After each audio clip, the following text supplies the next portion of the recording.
राजा परीक्षित ने सुखदेव जी महाराज से एक प्रश्न किया, गुरुदेव ये महारास क्या है? सुखदेव जी ने बड़ा ही सुंदर उत्तर दिया, राजन, जिस दृष्टिकोण से साधारण मनुष्य महारास को देखता है वह भौतिक दृष्टिकोण है, परंतु यह महारास भौतिक तत्व नहीं है, यह आध्यात्मिक तत्व है और यह आध्यात्म की पराकाष्ठा है।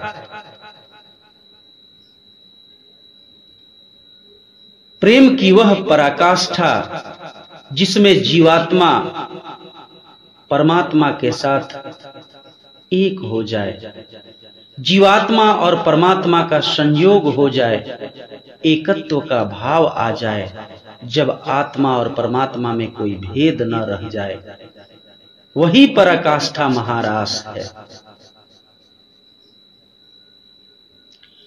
शरद पूर्णिमा की अर्धरात्रि को जब चंद्रमा अपनी काम रूपी किरणों को ब्रज में बिखेर रहे थे, भगवान श्री कृष्ण ने अपनी मुरली की ऐसी धुन छेड़ी कि तमाम गोकुल की लावण्यमयी ब्रज बालाएं अपना सुध बुध खोकर जो जिस अवस्था में थी दौड़ी भगवान श्री कृष्ण के पास आ गई। सबके मन में सिर्फ एक ही इच्छा थी कि मुझे श्री कृष्ण प्राप्त हो जाएं,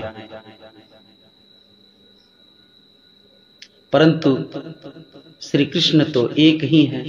जिस प्रकार असंख्य तारों के बीच में एक चंद्रमा, ठीक उसी तरह असंख्य तरुणी गोपिकाओं के बीच एक भगवान श्री कृष्ण, उनकी लीला अपरंपार है। जिस प्रकार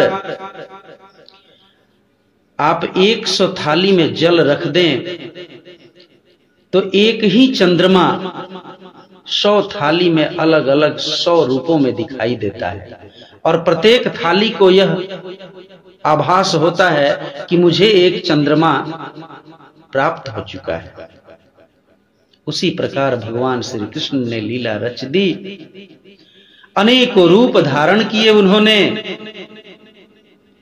भगवान श्री कृष्ण तो जगत जननी किशोरी जी के साथ, परंतु उनका प्रतिबिंब सभी गोपिकाओं के साथ उस महारास में सभी गोपिकाएं एक एक कृष्ण को पाकर अंतर्मन से मंत्रमुग्ध होकर प्रेम में मग्न उस पराकाष्ठा तक पहुंचने की कोशिश कर रही है, जिसके ऊपर और कुछ नहीं होता है। ऐसा ही संयोग हुआ जीवात्मा और परमात्मा का प्रेम की पराकाष्ठा पर। सभी गोपिकाएं अपने अपने श्री कृष्ण को पाकर प्रेम की उस पराकाष्ठा तक पहुंची, जहां से पुनः लौटकर आना मुश्किल है। वही प्रेम की पराकाष्ठा महारास है।